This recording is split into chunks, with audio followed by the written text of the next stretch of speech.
Okay, welcome everybody more officially. We are so excited to have this opportunity to continue learning about Mi'kmaq culture and Mi'kmaq traditional and ecological knowledge, the traditional knowledge, as some of you heard. And we're so grateful to have Gerald Gloade, who is here. He works with the Nova Scotia Department of Education's Mi'kmaq Liaison Office and the Confederacy of Mainland Mi'kmaq at Mi'kmaq Debert Cultural Center to provide training. And we are just grateful to have him here and grateful to have all of you joining, as well as those of you joining after the fact through our YouTube channel. So I want to invite everybody to join with me in a land acknowledgement. If you are not familiar with the name of where you are located, placenames.mapdev.ca is a phenomenal resource that also helps us know how to pronounce the names. It's a wonderful interactive map. Please check it if you have not yet. And please put in the chat and acknowledge the specific name of where you are located. And I would like to begin by acknowledging that I'm speaking from Unama'ki, which is located on the ancestral and unceded territory of the Mi'kmaq, whose inherent rights were recognized in the peace and friendship treaties that were signed with the Mi'kmaq, Maliseet, and Passamaquoddy peoples from 1725 to 1779.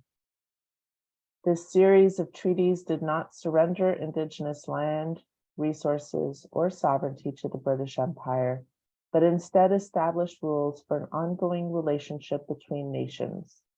The treaties were later reaffirmed by Canada in Section 35 of the Constitution Act in 1982. They remain active to this day. Let us take this time to pause in reflection and gratitude for the land where we live and work. The Nova Scotia College of Social Workers commits to translating this acknowledgement into action. By seeking to implement the recommendations of the Truth and Reconciliation Commission's calls to action, especially those regarding education, we commit to doing what we can to becoming better treaty partners. We commit to learning and to unlearning. Let us take this moment to pause in gratitude for all who have and continue to heroically care and advocate for this beautiful land. May we join them in this sacred work. Let us ground ourselves in the wisdom of the land-based Mi'kmaq teachings and values that we must all begin to learn. Let us work to decolonize ourselves, our practice, and this community that we share by working for justice for all living beings, as an expression of our gratitude for being here. Let us take a deep breath and recenter ourselves away from the violent ways colonization fills our world and fills us. Let us take a deep breath and work on letting go of the unconscious bias that is everywhere, inside and out. May our session today lead us to be in right relationship with this land and with one another. And when we acknowledge the land, we must also begin to acknowledge the wisdom of this planet and align ourselves with its truths. So let us hold on to this awareness as I stop our screen share and I hand it over to Gerald, who will continue to educate us. Thank you all. No, that's good. Start sharing now, or did I stop that, or what? Yeah, you're gonna have to start again. Oh, sorry. There it is. Yeah, that was just a test. Sat them through that too. Now it's not working. There we go. So this is us, and we're good. You see my first slide? Yes, perfect. Excellent. All right then. I was going to say that our presentation today was it was based on a series of presentations that I had given a list, and Mi'kmaq traditional and ecological knowledge was sort of jumped into two. Now, we did a session previously on the ecological knowledge part when we did the 13 moons. So that part of the presentation, thankfully, I can just skiff on a little bit. And you probably will be hearing a few things that that I have said in earlier presentations. But I mean, now we're probably up to about half a dozen of them, so we're doing pretty good. But this one here on Mi'kmaq traditional knowledge and ecological knowledge, it comes from the teachings of our elders. And it's sort of a generational teaching where your grandparents teach your parents teach you, and you're responsible for passing that on to your children. Because we have a lot of teachings in our culture that you're not finding in the books. A lot of this is land-based learning, and it still applies to the natural world around us. And to be shown specific things at specific times in your life, it all contributes to exponential learning. It's like, you have to know A and B before you can figure out C. And that's what this land-based learning and traditional knowledge does. It gives you an awareness and understanding of the natural world around you. And hopefully I can show you some samples of that. And when I'm talking about these things in life that the Mi'kmaq teach their children that we're not finding in the school books, these are very, very personal things. These are my own life stories. This isn't just something that was documented by some ethnographer, or it's like, this is what Dad taught me. This is what Graham taught me. It's like, those are the important lessons. And when I speak to people about it, whether I'm speaking to Mi'kmaq people or whether I'm speaking to non-natives, they always say the same thing. It's like, yeah, that's the stuff that we should be teaching in the school system. So this is what I'm going to be talking about today. And again, PowerPoint presentation is my method of choice. I know a lot of people sort of stay away from that. I went to a conference on tourism, and they said one of the top 3 things that you shouldn't do when you're speaking to an audience is throw up a PowerPoint presentation. They said that's probably the weakest method of present. And I'm like, that's all I do. It's like, so the global sin number 1, I'm going to commit right now by giving you a PowerPoint presentation. No, we love it. Don't. Oh, thanks. But again, this is a Mi'kmaq worldview, and it's the way that we see things. It's like, these are the things that we have an understanding and a connection to. Now, a big part of the presentation today is even going to be on pedagogy. It's like our method of teaching. So I'll save that for a little bit later, but just telling you, this was a word that I had to learn, and I had to learn it the hard way. But when I'm talking about Mi'kmaq traditional knowledge, it is land-based learning, land-based knowledge. Our people walked into this area, and judging by the archaeological evidence that we have here in the province, I work at Mi'kmaq, which is the oldest dated archaeological site in Eastern Canada. So we're talking about when people first moved into this area. There's no evidence of people living here before the last glaciation, which is the Wisconsin glaciation. But the understanding of these people that moved into this area, they had a great knowledge of the geological inventory. Number 1, Mi'kmaq, the actual archaeological site, being in the town of Debert, some 20 kilometers from our Millbrook First Nation, they came through the Bay of Fundy and the Minas Basin. And when the glaciologists who study glacial ice and how it melted, there was this meltwater channel that went right through the bay. And our people walked up there because there was land. It wasn't just a solid block of ice. And walking along that way into the bay, we literally walked on the Cobequid fault line. And the Cobequid fault line, being a volcanic fault line, created a lot of material, like geologically, and they did a volcanically on these fault lines. Very, very desirable material to create stone tools from.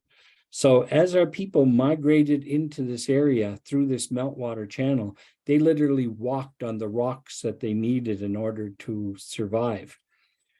Digging up the Mi'kmaq de Burt archaeological site, we've taken an inventory of the material that they used. And the thing is, when our people moved into this area for the first time, we had to source our material locally, because east of us is the Atlantic Ocean, north and south, or north and west of us was still a solid block of ice. So we had to find that material. And it's hard to imagine that, like, over 13,000 years ago, people had a knowledge of geology. It's like which stones worked, which stones didn't. It's like how to actually nap or chip a desirable tool out of a piece of stone, and which stone works the best. When you look at the artifacts that are coming from 13,000 years ago, they only used 13 different types of stones. So they were very, very specific as to what they were looking for. And it's hard to think of this primitive society having that much knowledge. I've gone to like even recent geology conferences, and they acknowledge that the first geologists in the province of Nova Scotia were definitely the Mi'kmaq, because of their knowledge and understanding of where to find and what were the indicators, like volcanic basalts. It's like it was seen that volcanic basalts were a gift from the creator in order to give us the tools we needed. And just along that Bay of Fundy, so many times the landscape of the modern world is being projected by our viewpoint from the land. It's like we drive the roadways, you see these iconic images that we all know of, but that's from the point and perspective of the land. One of our elders, Mr. Ernest Johnson, and I've referred to him many times in all my presentations, that he said that our ancestors traveled the waterways. So you have to understand that view of the landscape from the water, looking into the land. And sure enough, yesterday, I spent some time with a film crew in the Minas Basin and up at Partridge Island, one of our sacred sites, and just telling them that story about what Ernest shared. It gave them a whole new perspective. And it's like, okay, we don't want shots from the land to these objects. It's like, we need to get a boat. We need literally to be out into the water, looking into the land. And you can see these outcrops of volcanic basalt that poured out. There's some 24 places in the province of Nova Scotia called Black Rock. If you look at the provincial Atlas of Nova Scotia, and you look in the back of the book, the little gazetteer of where all these place names are, there's 24 places called Black Rock because they all point to places of volcanic activity. And yeah, that's what our ancestors even knew back then. And even talking about that volcanic material, you're talking about a landscape here in the province, and it's different. It's not like just one little image. There's so many different environments. There's so many different habitats here in Mi'kmaq that are far, far different.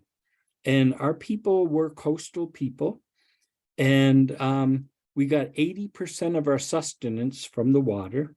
So the waters and the shorelines were very, very important to us. Now, just looking at even some of these images, these are volcanic basalts. This is what's called columnar basalts right along the shoreline. It's very rugged. And even when you talk about some of these protected estuaries, you got saltwater marshes. Waters are sheltered by like the encroaching coves and the different points that we have out that shelter these waters. And so the environment that we have between the two is like, very, very drastic. And that way of life is something that we've lived with here for 13,000 years. And we know what each one of these environments has to offer. And looking at a landscape, you're not just talking about the imagery, you're talking about the material that you find. When we talk about the Mi'kmaq creation story, Here's an image of Blomidon. The origin story says that our people were created by the Bay of Fundy mud, being created by 3 bolts of lightning. The first bolt of lightning bringing the shape of a man.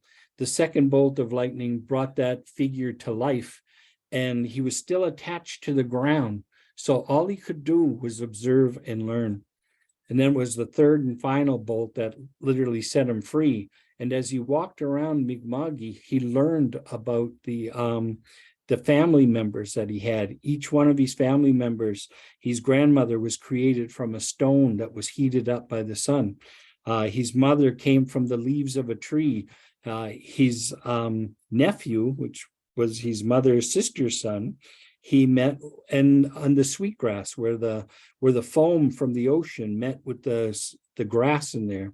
And even his Mi'kmaq name in a verb-based language means the one that smells good.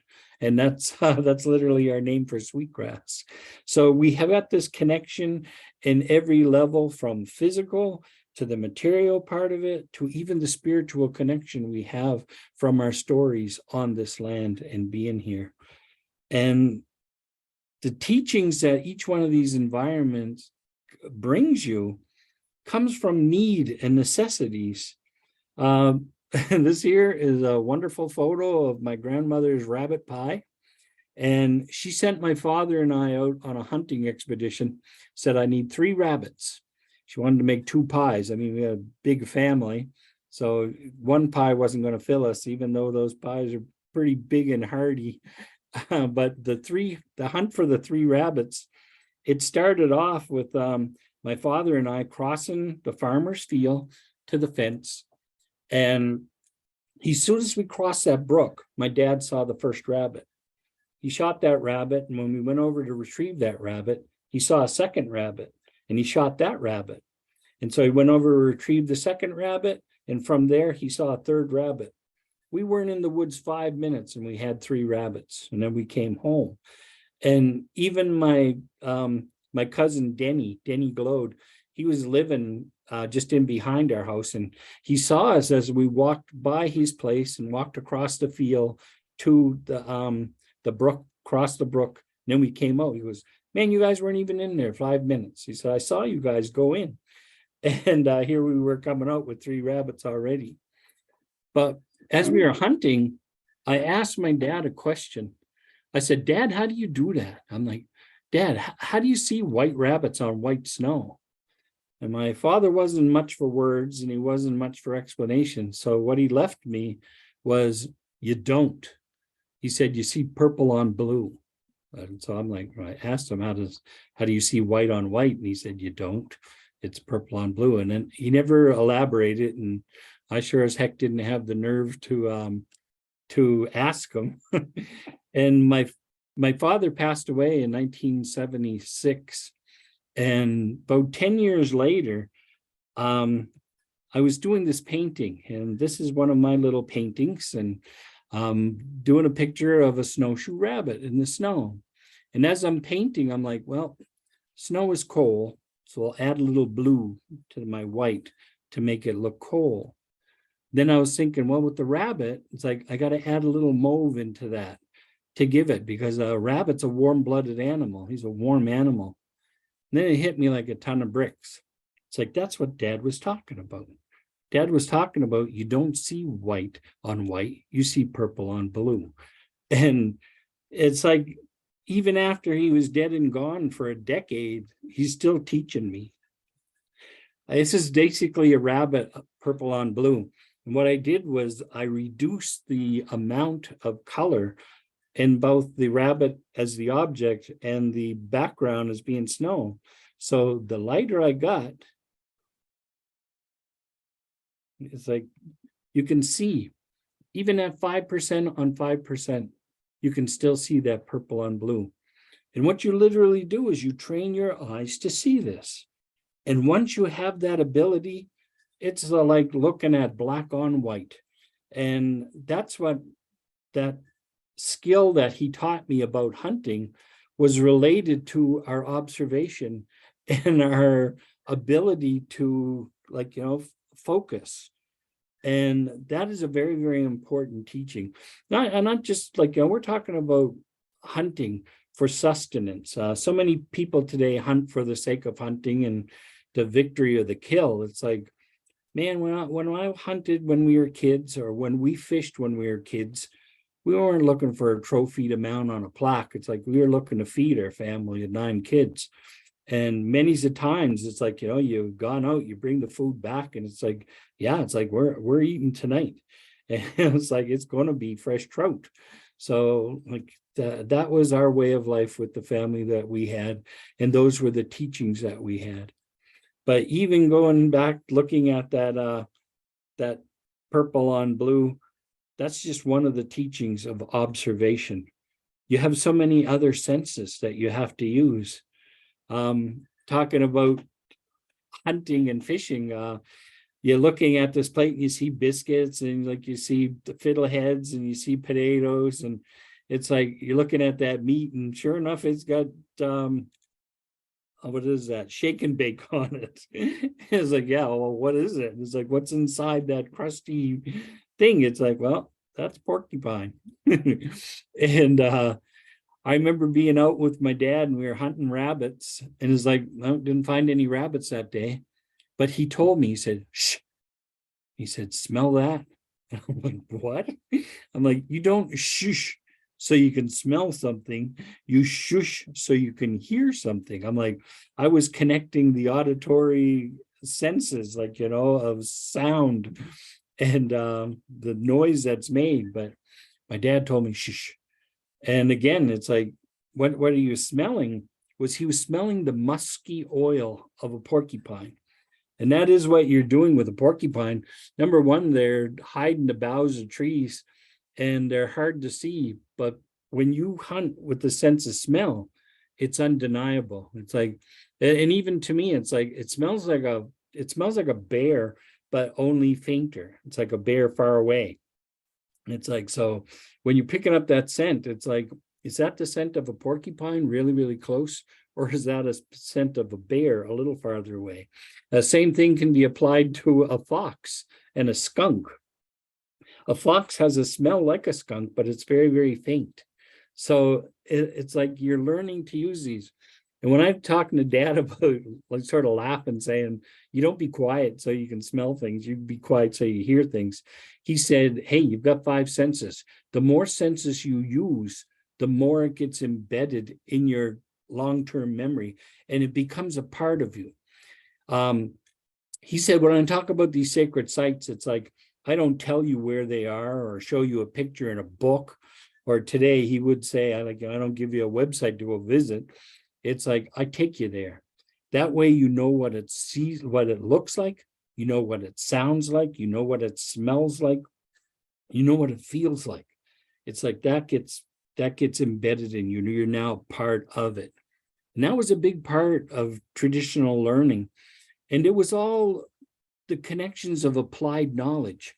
It's like, I teach you these things so you'll know in the future, like, I'm not going to be with you forever. It's like, but the teachings will be.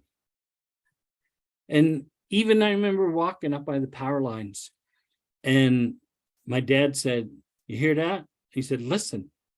And I stopped, and I'm like, I can hear the highway, I can hear the leaves and the trees, I can hear the wind blowing through I can hear a lot of things. But what my dad was saying was, you have to be able to hear everything, or said, listen to everything, but hear nothing. So I didn't understand that teaching either. Like, how the hell can you listen to everything but hear nothing? Like, Dad's broken, he's totally talking crazy talk. It's like, but what he was referring to was the sound of a deer walking through the leaves and the little crunching. It's such a faint sound that it makes. And again, it wasn't until years later on when I understood about background noises. Like, when we're in the office and there's 100 people doing their thing, we hear the background noises until it becomes a pattern. And then we eliminate that pattern. And the only thing we hear is what is foreign or what is new. Those sounds stick out above. And that's what Dad was teaching me about hunting. and saying about you listen to everything but hear nothing. And it's that elimination of background noise. So all my dad heard was that deer walking through the leaves when I heard everything else around. So these are traditional knowledges. These are things that have passed on from one generation, and even things that I've pointed out to my own children, and even now my own grandchildren. It's like I've got a granddaughter who's 6. I've got a grandson who's 4. And again, they just love the natural world. I mean, I take my grandson Lydian out in the woods with his father, and he's got him on his backpack, and his eyes are just in wonder, and he's got a grin on his face, like, you know, you couldn't take off with a 2x4. He's like really into nature. And even showing my granddaughter certain things and pointing out differences in types of spiders, or even the differences in different types of spider webs.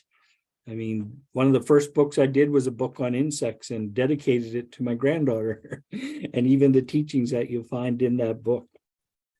But that's what it is. It's like in the workplace, when you're in your school and you understand that and remember it, whether you're in the family itself, there's background noises that we can definitely eliminate. Even look at this little thing that sort of popped up one day, and I'm like, I'm going to throw that in my presentation. It's like listen and silent are spelled with the very same letters. And it's like, but just in a different order is all you do. But there's definitely a connection between silence and listening. And I just threw that one in there, I guess. But again, talking about our people and the knowledge that we had, it's like number one, we didn't have refrigeration. We were very opportunistic. It's like, you know, if you went out for a walk in the woods and you found a turtle, that meant turtle soup tonight. It's like literally that was your meal. And the Mi'kmaq, like, we didn't have fast foods, of course. It's like no McDonald's, no Wendy's, no like Burger King. To the Mi'kmaq people, fast food was rabbit. And it's just a matter of your perspective and how you look at things. But still, I started to digress. I remember going on a fishing trip with my father again, and with my 2 younger brothers. And the closer we got to the brook, one would start walking a little faster. And then someone would start walking a little faster, and then someone starts doing a little stride, and someone starts a full run. It's like, I'm going to get there first. And my father said, stop. He said, they can feel you. And what you're doing is you're running across the ground. The weight of you is pounding on the ground, and you're sending a percussion wave of energy through the ground that hits the water. And that fish knows that somebody's coming, and he gets spooked. Now, a spooked fish is not going to bite. So again, my father taking the time to teach us and show us that, like, it gives you an appreciation. It's like these little brook trout that are in there. It's like, whoa, it's like, you know, yeah, this is not the time to eat. But listening even to the sounds of nature itself. I remember being out on an expedition. Like I said, a lot of this traditional knowledge is going to come in personal stories and stories that are coming right from me in my life. But I remember picking blueberries. And in this blueberry burn and this blueberry barren where we were, my grandmother sort of stopped me and hit me right out of the blue. It's like, listen, she said, what do you hear? And I said, oh what? And I'm like, listen. So I stopped and I'm listening. And I'm like, I hear the water running through the brooks. And yeah, I hear water running over rocks. And my grandmother started laughing. And she said, that's what I thought you were going to say. And so we walked over to the edge of the brook. And again, blueberry season is in July. And it was very, very dry. And she said, the water levels are very low. The water's not running over the rocks. So that's not what you're hearing. But I knew that's what you were going to say, because that's exactly what it sounds like. When I was standing there and she said, listen again. And so I stopped and I started listening. And I said, no, it's like, I definitely hear water running over rocks. I'm thinking, is there like a tributary brook that's running into this one? Like what? Like I'm questioning what I'm hearing because I'm looking at this dry riverbed or this dry brook, and I still hear that. And that sound, very distinctive sound of water running over rocks. And she pointed up. And when she pointed up, she pointed at an ash tree. Now, ash are very, very important to the Mi'kmaq people in basketry making, and even the industry here, like we had in the coal industry. A lot of the Mi'kmaq were making ash handles for shovels and picks and axe handles. It's like that was a very, very desirable wood because it's very, very strong. But she pointed up to this ash tree, and I looked at it, and I'm like, oh my God, it's like that's the sound of the wind blowing through ash leaves. And just the, like I said, that dryness of July when they were sort of shimmering in the wind and rubbing up against each other, it sounded exactly like water running through a brook. Now, that's a teaching that she wanted to leave me because that's how she goes and finds the desirable things for making baskets. We're a basket making family, and we did we had a basket shop in Millbrook right on old Highway 2.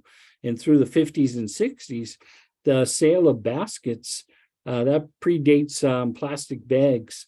So everybody had Mi'kmaq baskets back in the day to get your groceries home from the store. And that was an important part of her teachings. And again, being taught by either her parents or her grandparents, she passed that on to me. And you're just very thankful for all these things that you can share.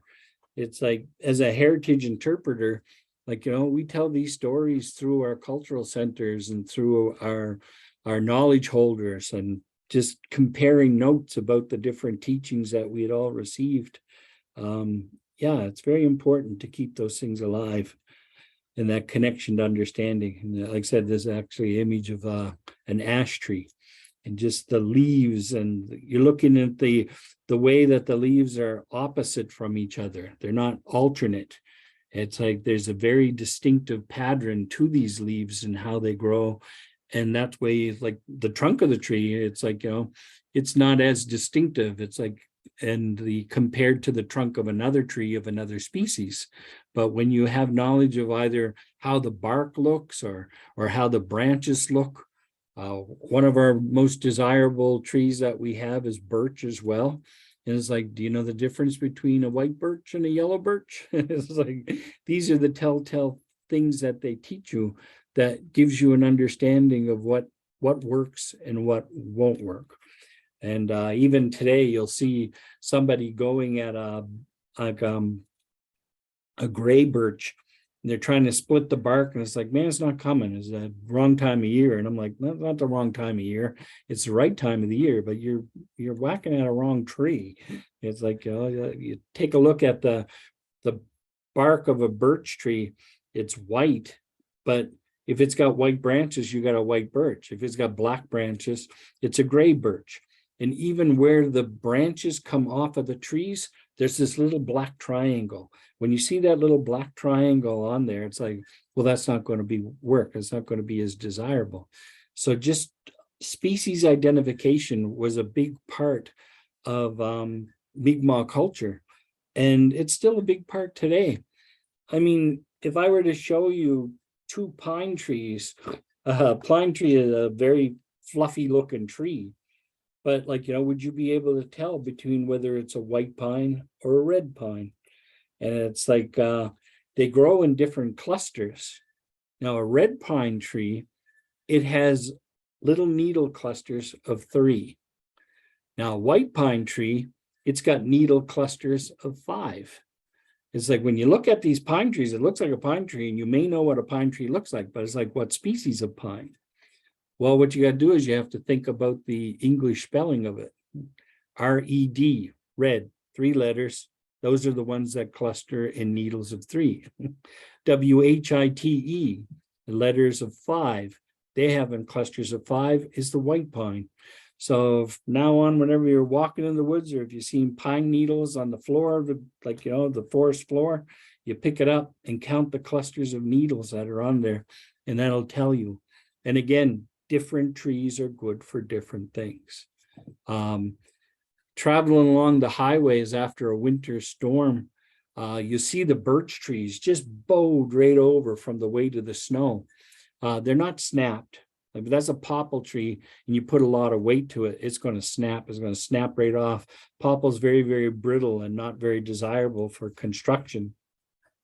But when you get like something like a birch tree that is that pliable, I was talking to Todd Labrador once. Todd, he's a famous birch bark canoe builder.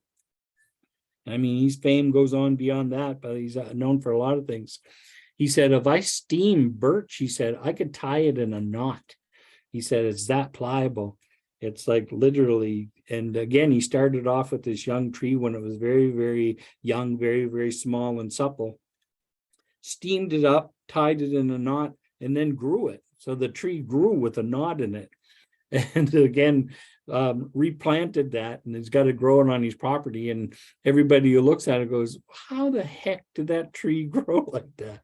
Not knowing that Todd had literally trained it to grow that way and had done it when it was really, really young. And yeah, so Todd's a pretty cool guy. But again, he wanted that tree just to show how that tree works and how pliable it is and how workable it is. So you're getting tons of lessons and tons of teachings, and usually it's a visual thing. It's not something that you read about and talk about. For the Mi'kmaq people to be shown something, it's like, or to have a physical connection with things by either duplicating it or putting your hands on and doing it yourself, or learning how to do it by watching somebody physically do it. So it's not like IKEA where you get a little pamphlet that shows you step by step the steps to create something. It's like, no, you got to physically do it yourself, watching somebody else do it. So that way you'll learn. And that is very, very much connected to our traditional knowledge. These are my two sons, and it's just like all these things are usually passed on. And the way that I even learned was being taught these things on different trips. It's like, you know, I remember walking this very, very same tracks like 50 years ago with my grandmother, and just the stories that we talked about walking along this same piece of tracks that my two sons were fishing on. So yeah, it's like even telling them that story.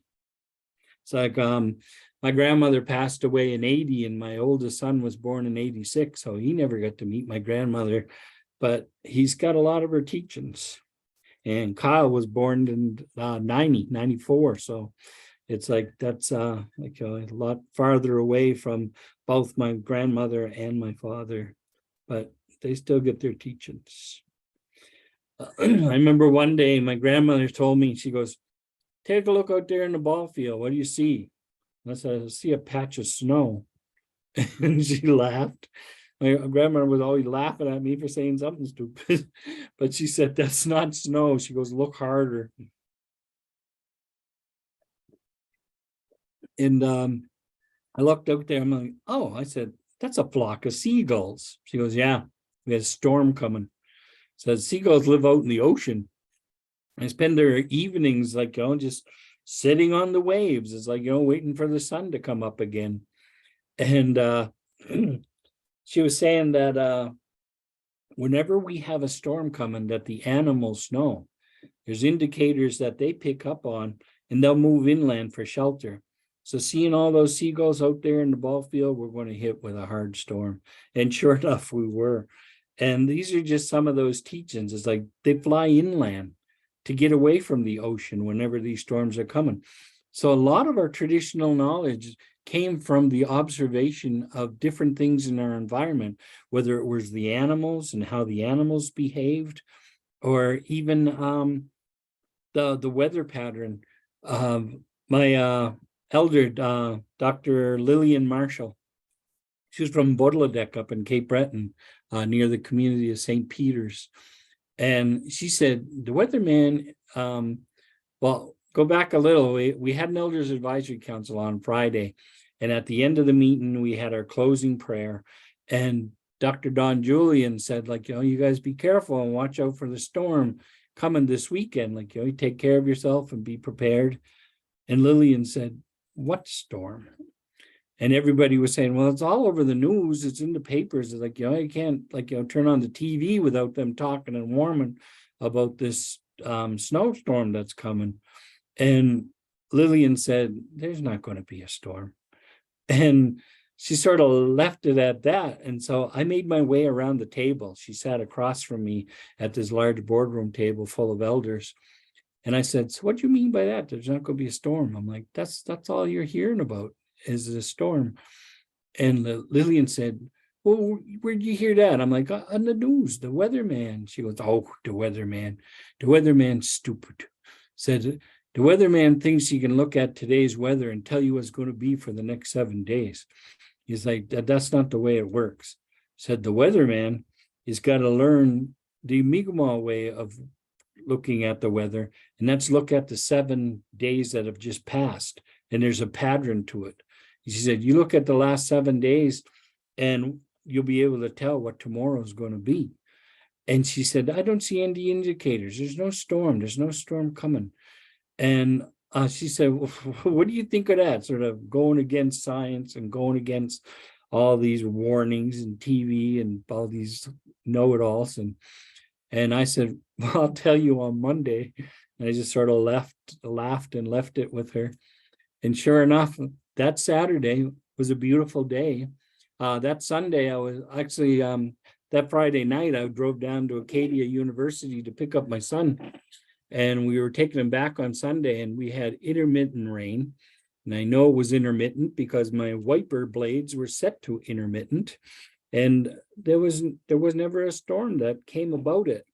Now, whether it blew offshore and went in another direction, like through the wind direction, but Lillian knew that there is no indicators. These animals are not preparing for anything bad.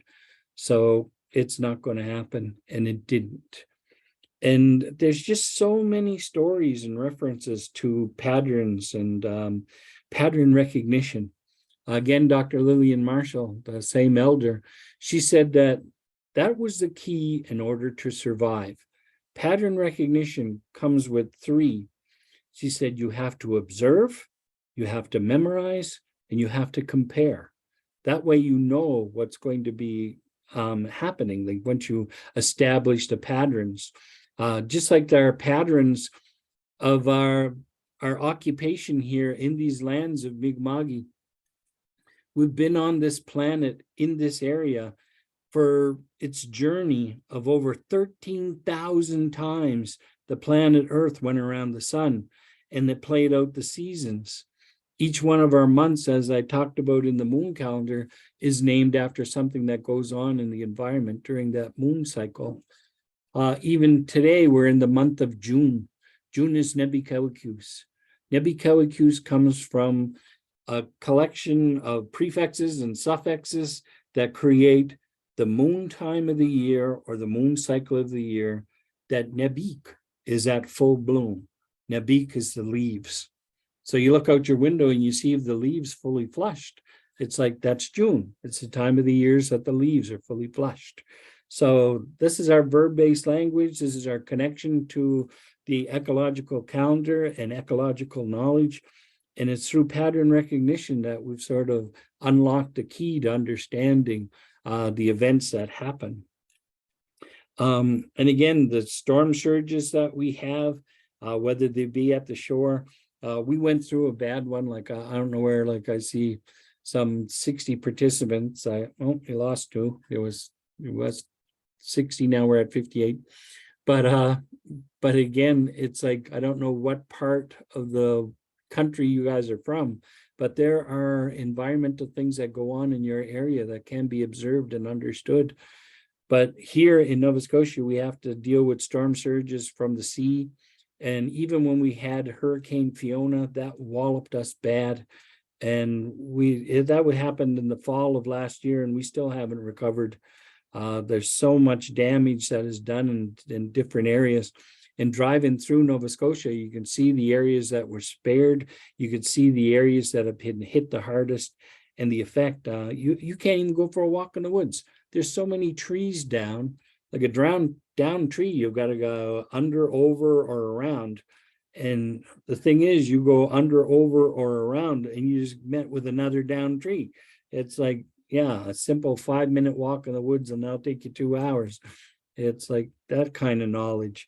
And even seeing that pattern, that where the micro bursts of energy were that did the damage on the trees, you'll see the wind has literally knocked something down to the left, followed by a tree in back of it that's been knocked down to the right. So these things all didn't lose their effect. Like the weak ones went down in a left-hand direction first. Now what happens as a cylindrical storm goes through, once it passes through the midpoint, the wind is changing direction. Some of those trees that have been weakened by the first part were knocked over to the right-hand side. So you can see this cyclonic action of energy and power and how it affected the landscape just by taking a simple walk in the woods. But a lot of people don't take the time to understand what has happened. I literally got into the woods on the top of Chaswood, and I was with Dave Taylor, a forester, and he said something totally amazing to me. And we were up there on the top of this hill, and the tops of the trees were missing. It's like, these are like softwood trees, so they've got like boughs and they're full of needles even in the fall, but they were all snapped off in half. And Dave said, "What do you see, Joe, when you look up?" And I said, "Man," I said, "all those trees broke off at the top parts of them." He goes, "Yeah." He said, "But look on the ground. Where are the tops of those trees?" And I'm looking around and I'm like, holy crow. Those things not only broke off, but got flown away somewhere else. Literally the tops of trees miles away from where the trees were broken off. And there was no tops of the trees underneath these trees. It's like, they were broken, but they not only were broken, but they were carried by the winds. And that Hurricane Fiona, like, a lot of people don't see that part of it. It's like how much power nature has. And you wonder how many times our ancestors had to put up with that in the past. We got this little character here in Nova Scotia. He's a red-tailed hawk. I was driving with a van load of elders. I think this will probably be the last story I share with you. But I was driving with a van load of elders, and we were traveling from Truro down to Bear River. So our organization rented a couple of vans. I was designated driver of one of the vans full of our elders. And Dougie Knockwood, one of our elders from Sbaganagity, he was in the seat beside me, and all the other elders were in behind. And as we were driving down, he said, "You see that, Gerald? See that?" And I looked, and I'm like, "That red-tailed hawk?" And he's like, "Yeah." He said, "That red-tailed hawk." He said, "That is the shyest, most timid bird that we have in Mi'kmaq." He said he's putting himself in a very compromising position today. He doesn't like people. He doesn't like motion. So him being on the side of a busy highway, like the 102, he said he's putting himself in that compromising position because he has to.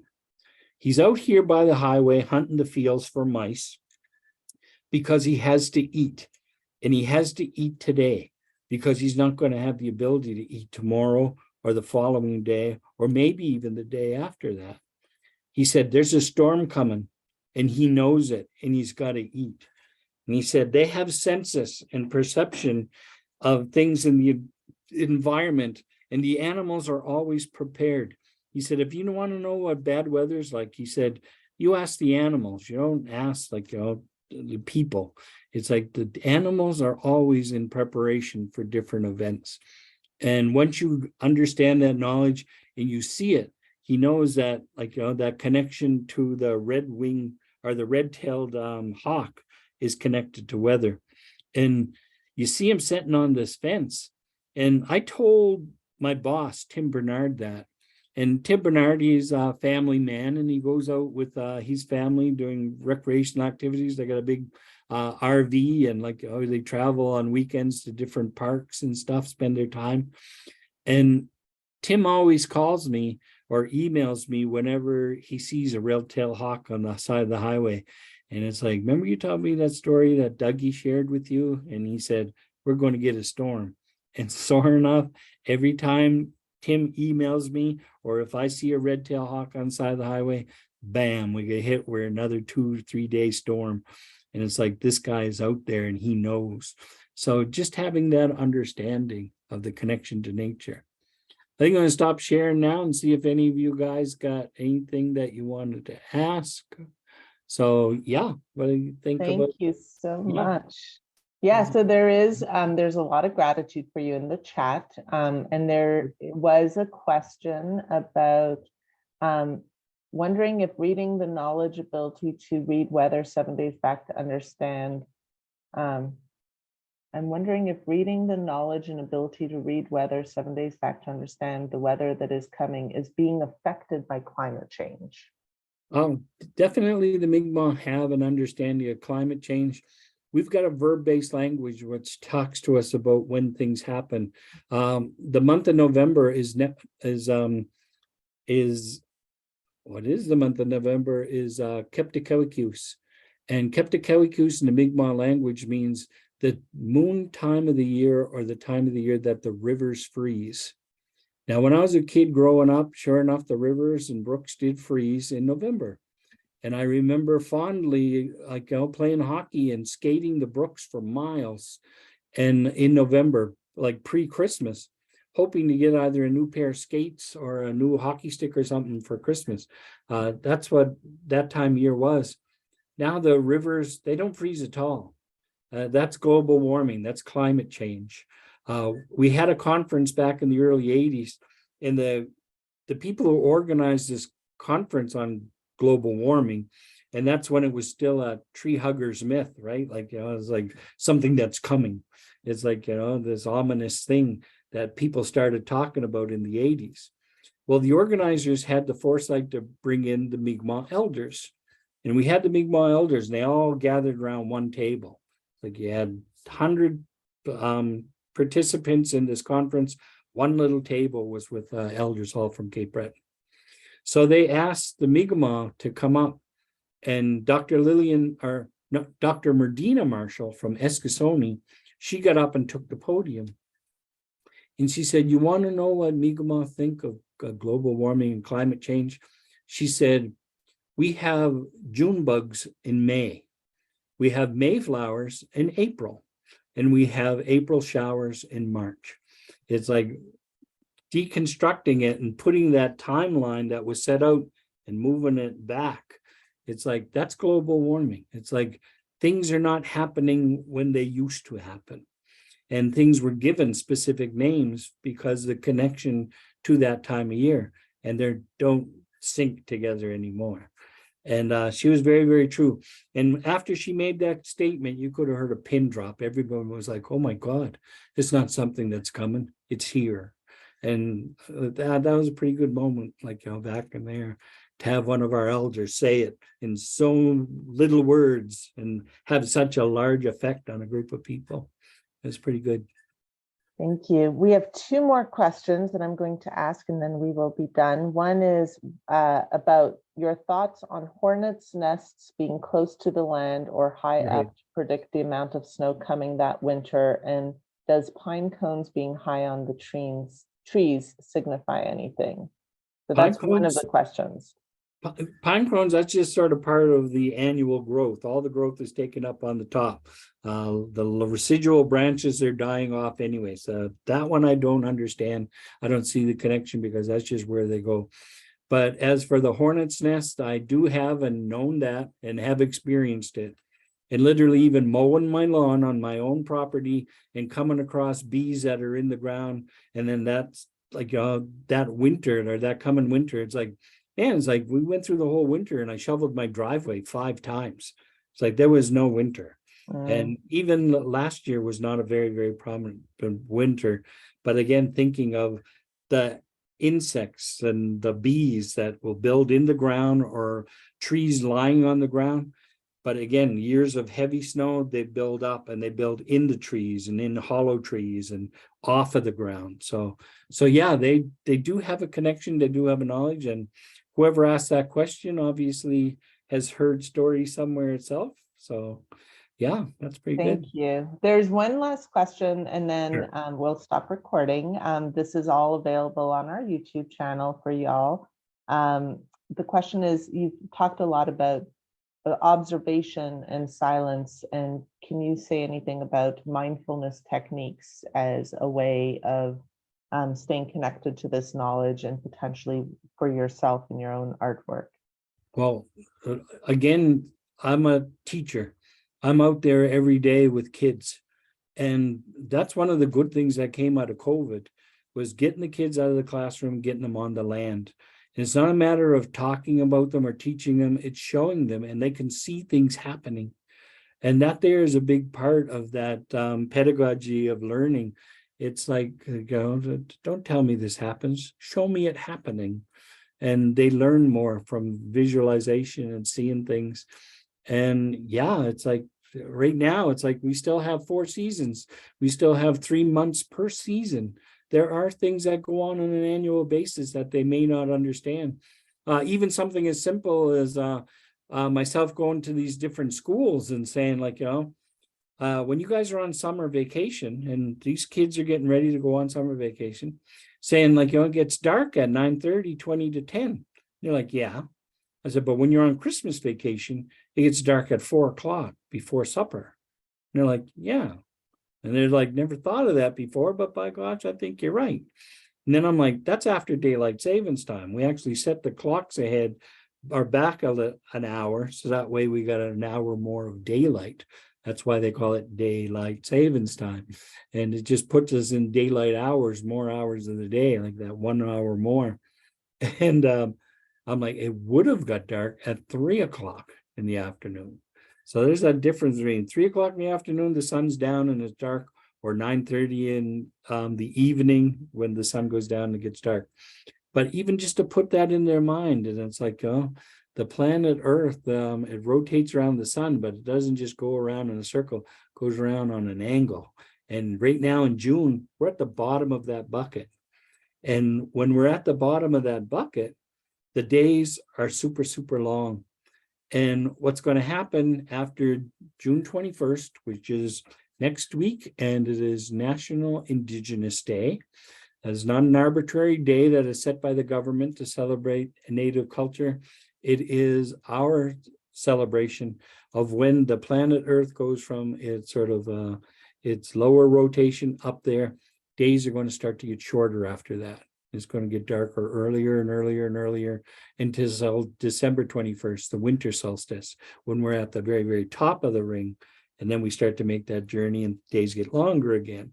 It's like, it's a pattern, it's a cycle. And to observe it and to talk about it and to physically understand it, then you know where you are in that cycle and circle around the sun. So that's when you can see things happen. Like I look out, I'm like, it's June. Leaves are fully flushed.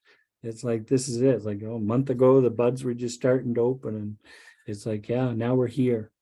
And so, yeah, it's just important and easy. Like I said, land-based learning is easy. Take the kids out, show them, tell them, connect them. Well, Alan, we are so grateful to you for sharing of your wisdom and of the Mi'kmaq wisdom and culture and teachings, and abundant gratitude to all of you for joining us. And we look forward to more. Many of you may want to join us on Friday at 12. We will be having a lunch and learn with Michelle Lebrun, who's going to be talking about two-eyed approaches to social work and continued learning. And again, gratitude, Will Allen. Oh, and you guys have a good one. Thank you.